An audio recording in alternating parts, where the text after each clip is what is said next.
सो प्यूरपेरियम क्या होता है, किस पीरियड को बोलते हैं? Till 4 to 6 weeks after delivery. And इसका डेफिनेशन होता है period after child birth. ACOG के अकॉर्डिंग फोर्थ ट्राइमेस्टर एक ऐड ऑन किया गया है प्रेगनेंसी में जो टोटल 3 ट्राइमेस्टर्स होते हैं, तो उसके अलावा एक फोर्थ ट्राइमेस्टर डिफाइन किया जाता है ACAG के अकॉर्डिंग, और वो कब तक का होता है? अप टू 12 वीक्स होता है आफ्टर चाइल्ड बर्थ। सो PNC जो विजिट्स है, पोस्टनेटल विजिट्स ACOG के अकॉर्डिंग कब कब होनी चाहिए? फर्स्ट विजिट तो 3rd वीक में होनी चाहिए, एंड फाइनल विजिट एक होनी चाहिए सेकेंड, 2 ही विजिट है इसके अकॉर्डिंग। तो फाइनल विजिट जो है ना वो 12th वीक्स में होनी चाहिए। वैसे 2 विजिट ये नेसेसरी है, एंड इसके बीच में जो विजिट्स है ना, इन बिटवीन दीज टू, वो अकॉर्डिंग टू नीड कितनी भी विजिट्स हो सकती है। तो एग्जैक्ट नंबर नहीं बताता है ACOG, बल्कि वो बोलता है कि अकॉर्डिंग टू नीड आप ले सकते हैं। बस फर्स्ट एंड फाइनल विजिट का वो ड्यूरेशन बताता है। लेकिन गवर्नमेंट ऑफ इंडिया के according 4 number of visits important होती है पोस्टनेटल विजिट्स। फर्स्ट विजिट कब होनी चाहिए? फर्स्ट डे आफ्टर डिलीवरी होनी चाहिए। Then second visit 3rd day after delivery. Then third visit होनी चाहिए 7th डे आफ्टर डिलीवरी, मतलब 1 हफ्ते बाद। एंड फोर्थ विजिट जो है वो 6 वीक्स आफ्टर डिलीवरी होनी चाहिए। Now anatomical and physiological changes क्या आते हैं अलग अलग ऑर्गेन्स में प्रेगनेंसी के बाद? तो ऑर्गेनोसाइट है, देन चेंज क्या आ रहा है, इंपॉर्टेंट पॉइंट्स क्या है वो सब देखेंगे। तो फर्स्ट यूट्रस है ऑर्गेन, तो ये इमीडिएटली आफ्टर डिलीवरी कैसा रहता है? At the level of umbilicus रहता है, एंड उसकी कंसिस्टेंसी जो है वो क्रिकेट बॉल की जैसी रहती है। एंड फंडल हाइट जो है वो डिक्रीज़ होती है 1 सेंटीमीटर पर डे, या 1 finger breadth per day decrease होती है। तो इम्पॉर्टेंट पॉइंट क्या है इसमें? 2 डेज़ आफ्टर डिलीवरी जो फंडल हाइट है वो 2 finger breads below the umbilicus चली जाएगी, क्योंकि हाइट डिक्रीज़ हो रही है तो नीचे जाएगी। देन वेट ऑफ यूट्रस जो होता है ना आफ्टर डिलीवरी वो 1000 ग्राम होता है, ये भी एक इम्पॉर्टेंट पॉइंट है। एंड उसके बारे में और क्या चेंजेस आते हैं यूट्रस में? आफ्टर 1 वीक जो है ना यूट्रस चला जाता है mid way between the umbilicus and pelvis, क्योंकि हाइट उसकी नीचे जा रही है, तो अम्बिलिकस एंड पेल्विस के मिड वे में चला जाता है, एंड उसका वेट जो है वो 500 ग्राम हो जाता है। And after 2 weeks of delivery ये यूट्रस पाल्पेबल नहीं होता है, एंड उसका वेट 300 ग्राम होता है। जबकि आफ्टर 4 वीक्स ऑफ डिलीवरी इसका इन्वॉल्यूशन हो जाता है, यूट्रस का इन्वॉल्यूशन कंप्लीट हो जाता है, एंड इसका वेट जो है वो 100 ग्राम बस रह जाता है। तो ये सारे जो डेटा है वो विलियम्स के अकॉर्डिंग है। और रेडियोलॉजिकली जो यूट्रस रहता है वो प्री प्रेगनेंसी वेट कब गेन करता है, रिगेन करता है बाय द 8 वीक्स रेडियोलॉजिकली अगर देखें तो। और इनवॉल्यूशन होता है उसका, क्योंकि उसका जो क्यों होता है उसका रीज़न क्या है? क्योंकि उसके साइज़ में डिक्रीज़ होता है मसल फाइबर्स के, और ना कि नंबर में। यूट्रस के इन्वॉल्यूशन का रीज़न वो है साइज़ डिक्रीज होना। ना जो यूट्रस का इन्वॉल्यूशन है ना वो फास्टर होता है नलीपेरस वुमेन में as compared to the multiparous women. Now second organs या साइट है lower uterine segment. So lower uterine segment में क्या चेंजेस आते हैं? वो कॉन्ट्रैक्ट होता है और इस्थमस बन जाता है। थर्ड ऑर्गन है सर्विक्स। तो सर्विक्स जो कि 10 सेंटीमीटर रहता है डायलेटेड आफ्टर द डिलीवरी, वो 2-3 सेंटीमीटर तक डायलेटेड ही रहता है कुछ दिनों तक, और उसके बाद फिर वो कॉन्ट्रैक्ट होता है। नाउ नेक्स्ट ऑर्गन है एक्सटर्नल ऑस, फोर्थ ऑर्गन। तो ये ट्रांसफर स्लिट दिखाता है मल्टीपेरस वुमेन में, जबकि नलीपेरस वुमेन में ना वो पिन पॉइंट स्लिट दिखाता है। तो ये चेंजेस आते हैं इसमें। नाउ एंडोमेट्रियम में क्या चेंजेस आते हैं? During pregnancy placenta progesterone produce करता है, तो प्रोजेस्टेरॉन जो प्रोड्यूस करता है वो एंडोमेट्रियम को सपोर्ट करता है, और प्रेगनेंसी के टाइम पे एंडोमेट्रियम को डेसिडुआ बोला जाता है। सो ये डेसिडुआ को सपोर्ट करता है, ये बोल सकते हैं। इसलिए जो अमीनोरिया है ना वो पूरी प्रेगनेंसी के टाइम कंटिन्यू करता है प्रोजेस्टेरॉन के कारण, क्योंकि एंडोमेट्रियम को सपोर्ट मिलता रहता है, इसलिए वो शट ऑफ नहीं होता है।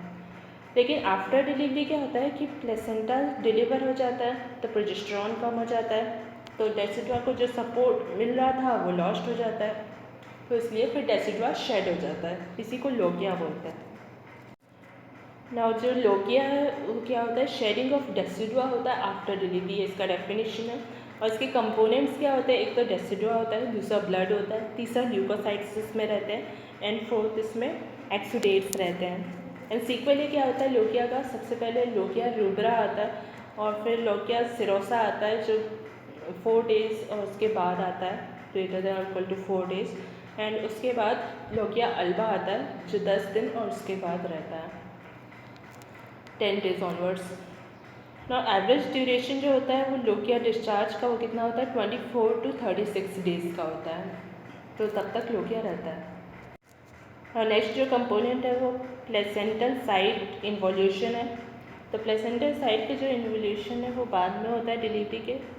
एंटायर एंडोमेट्रियम वैसे इन्वोल्यूट हो जाता है, लेकिन प्लेसेंटल साइट जो है वो लास्ट होती है इन्वोल्यूट होने के लिए। सो इसमें 6 weeks का टाइम लगता है प्लेसेंटल साइट को इन्वोल्यूट होने में। इमीडिएटली आफ्टर डिलीवरी जो प्लेसेंटा का साइज़ होता है ना वो साइज़ ऑफ पाम के जैसा होता है, पाम के साइज़ के बराबर। और by end of second week के एंड होने तक ये 3 to 4 सेंटीमीटर्स बचता है डायमीटर में। और एंडोमेट्रियम की जो मोस्ट कॉमन साइट है वो यहीं पे होती है, प्लेसेंटल साइट, यहीं से शुरू होता है एंडोमेट्राइटिस, क्योंकि ये लास्ट होता है प्लेसेंटल साइट इन्वोल्यूट होने के लिए। ना ओवेरियन फंक्शन के बारे में देखें तो जो फीमेल जिसका पार्शली ब्रेस्ट फीड है या फिर जो ब्रेस्ट फीड नहीं करा रही है, तो उसका मेंस्ट्रुएशन जो रिटर्न होता है ना वो 6 से 8 हफ्ते में रिटर्न होता है, and ovulation between 5 to 11 weeks return हो जाता है, और एवरेज 7 weeks हम कह सकते हैं ओव्यूलेशन रिटर्न हो जाता है। देन अर्लीस्ट ओव्यूलेशन जो आता है वो 28 days का आता है, 28 days में आता है। मतलब वैसे तो 7 हफ्ते रखते हैं एवरेजली, लेकिन 28 days में फिर भी आ सकता है अर्लीस्ट, मतलब 4 हफ्ते में आ सकता है। जो कॉन्ट्रासेप्शन एडवाइस किया जाता है पार्शली या नॉन ब्रेस्ट फीडिंग फीमेल को, वो 3 weeks आफ्टर डिलीवरी होता है कॉन्ट्रासेप्शन। एंड जो कॉन्ट्रासेप्शन एडवाइस किया जाता है एब्सोल्युटली ब्रेस्ट फीडिंग फीमेल को, वो होता है 3rd month आफ्टर डिलीवरी। तो ये रूल ऑफ 3 कहलाता है। नाउ एक क्लिनिकल क्वेश्चंस हैं, क्या क्या क्वेश्चंस पूछे जा सकते हैं। तो all of the following is normal in female after delivery, क्या क्या नॉर्मल होता है जो फीमेल में आफ्टर डिलीवरी होता है। फर्स्ट मार्क्ड ल्यूकोसाइटोसिस होता है, WBC का अमाउंट बहुत बढ़ जाता है, लेकिन ग्रेटर देन 25,000 पर माइक्रोलीटर नहीं होता है, 25,000 तक ही लिमिटेड रहता है। देन सेकेंड मार्क्ड थ्रोम्बोसाइटोसिस हो सकता है, तो प्लेटलेट्स का अमाउंट बहुत बढ़ जाता है। देन थर्ड है इंक्रीज इन ग्रैनुलोसाइट्स भी बढ़ जाते हैं। फोर्थ होता है रिलेटिव लिम्फोपेनिया, तो लिम्फोसाइट का अमाउंट कम होगा। देन फिफ्थ एब्सोल्यूट इओसिनोफिलिया हो जाता है, इओसिनोफिल्स का अमाउंट बहुत कम हो जाता है। देन हीमोग्लोबिन कम हो जाता है, हिमेटोक्रिट कम हो जाता है। एंड सेवन्थ चेंज है इंक्रीज हो जाता है फाइब्रोनोजेन का। प्रेगनेंसी में जो इंक्रीज होता है ना फाइब्रोनोजेन, वो कंटिन्यू रहता है, मतलब मेंटेन रहता है फर्स्ट वीक ऑफ पोस्टपार्टम तक। देन एट्थ जो चेंज आता है ड्यूरिंग द प्यूरपेरियम, सोडियम और पोटेशियम जो है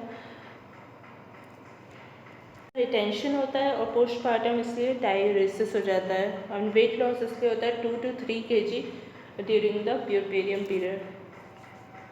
देन क्या क्या नॉर्मल हो जाता है, तो first blood volume 1 week after delivery normal हो जाता है। कार्डियक आउटपुट जो है वो 10 days आफ्टर डिलीवरी नॉर्मल हो जाता है। देन हार्ट रेट भी 10 days आफ्टर डिलीवरी नॉर्मल हो जाता है। एंड कार्डियक आउटपुट जो है ना वो इनिशियल 24 to 48 आवर्स में एलिवेटेड रहता है। और थर्ड GFR जो है वो 2 weeks आफ्टर डिलीवरी नॉर्मल हो जाता है, 2 हफ्ते बाद। देन फोर्थ डायलेटेड यूरेटर या रीनल पेल्विस जो है वो 2 to 8 weeks after delivery normal हो जाता है। देन फिफ्थ यूरिनरी रिटेंशन जो है वो कॉमन होता है। And immediately after delivery weight loss जो होता है वो 5 to 6 kg plus subsequent weight loss होता है। And weight loss 2 to 3 kg होता है due to the postpartum diuresis होने के कारण। नाउ क्लिनिकल कंडीशंस है कुछ, तो ये क्वेश्चन है मल्टीपैरा से एक फीमेल है, उसको एब्डोमिनल पेन हो रहा है और यूट्राइन कॉन्ट्रैक्शंस हो रहे हैं, जो डिलीवरी के टाइम पे भी बढ़ गए थे uterine contractions, and during breast feed uterine contractions बढ़ जाते हैं उसके। तो ये क्या है, कौन सा डायग्नोसिस होगा इसका, आफ्टर पेंस का डायग्नोसिस होगा इसमें। सो आफ्टर पेन्स जो है वो यूट्राइन कॉन्ट्रैक्शंस के कारण होते हैं और ये डिलीवरी के बाद होते हैं। आफ्टर पेन्स इंटरवल्स पे होते हैं एंड इरेगुलर इंटरवल्स पे होते हैं। तो कॉमन होता है ये मल्टीपेरस वुमेन में आफ्टर पेन्स। नलीपेरस में क्योंकि जो यूट्रस है वो कॉन्ट्रैक्टेड ही रहता है, ये कॉन्ट्रैक्ट रिलैक्स नहीं होता है ऐसे, सो इसलिए उसमें आफ्टर पेन्स नहीं होता है। जो आफ्टर पेन्स है वो इंक्रीज हो जाते हैं ब्रेस्ट फीडिंग के टाइम पे, क्योंकि ऑक्सीटोसिन इंक्रीज होता है एंड ये डिक्रीज हो जाते हैं इंटेंसिटी में और माइल्ड हो जाते हैं 3rd डे तक आफ्टर पेन्स हो जाते हैं। अगर पोस्टमार्टम यूट्राइन इन्फेक्शन होता है ना तो पेन सिवियर होता है, परसिस्टेंट होता है, फिर बना ही रहता है वो। हाँ, एक क्वेश्चन है, पोस्टनेटल विजिट में 7th day after delivery uterus felt हुआ था 2 fingers breadth below the umbilicus. So इसमें कंप्लेंट साथ में लाई थी पेशेंट एक्सेसिव यूट्राइन ब्लीडिंग की एंड यूएसजी में क्या मिला, एनलार्ज्ड यूट्रस मिला और उसके साथ क्या मिला, हाइपोइकोइक एरियाज मिले मायोमेट्रियम में। सो डायग्नोसिस क्या होगा इसका, सब इन्वॉल्यूशन होगा, क्योंकि सब इन्वॉल्यूशन के केस में ऐसा फाइंडिंग मिलता है। इसमें कंप्लेन होती है एक्सेसिव ब्लीडिंग की एंड प्रोलॉन्ग लोकिया की एंड साथ में बाई मैनुअल एग्जामिनेशन में यूट्रस बिगर दिखता है देन द एक्सपेक्टेड साइज। ये किस रीज़न से हो सकता है, एक तो इनकम्प्लीट रीमॉडल्ड स्पायरल आर्टरी के कारण, then second retained placental fragments के कारण, प्लेसेंटल फ्रैगमेंट्स अगर रिटेन हो गए, देन थर्ड इन्फेक्शन के कारण हो सकता है। देन डिफरेंशियल डायग्नोसिस क्या होता है इसका, रिटेन्ड प्लेसेंटल प्रोडक्ट्स, सिर्फ ये होता है इसका डिफरेंशियल डायग्नोसिस। देन इसमें यूएसजी में बेस्ट जो इन्वेस्टिगेशन ऑफ चॉइस रहता है ना वो पेल्विक यूएसजी रहता है। तो पेल्विक यूएसजी क्यों किया जाता है, एक तो इसमें दिखता है थिक एंडोमेट्रियम जिसकी वेस्कुलरिटी जो है वो बनी रहती है with vascularity in it and वो रिटेन प्लेसेंटल प्रोडक्ट्स को दिखाता है। एंड सेकेंड एनलार्ज्ड यूट्रस मिलता है हमको ट्यूबुलर हाइपोइकोइक एरियाज के साथ मायोमेट्रियम में, और नियोवेस्कुलराइजेशन हो गया रहता है एंड डायलेटेड वेजल्स दिखती है हमको। तो ये सब इन्वॉल्यूशन को दिखाता है due to the incomplete remodelled spiral arteries. Management कैसे करते हैं इसका, यूरेट्रोटोनिक ड्रग्स देते हैं जिससे कि रिटेन्ड प्रोडक्ट जो है वो एक्सपेल आउट हो जाए प्लेसेंटा का, और इसमें क्यूटेज को अवॉइड करते हैं क्योंकि अगर क्यूटेज करेंगे तो हाई चांसेस हो जाते हैं एशरमैन सिंड्रोम के। वैसे अगर क्लियर नहीं हो पा रहा है ड्रग्स से तो फिर हम जेंटल क्यूटेज करते हैं। सो इसको हम नेक्स्ट वीडियो में कंटिन्यू करेंगे। Thanks for watching.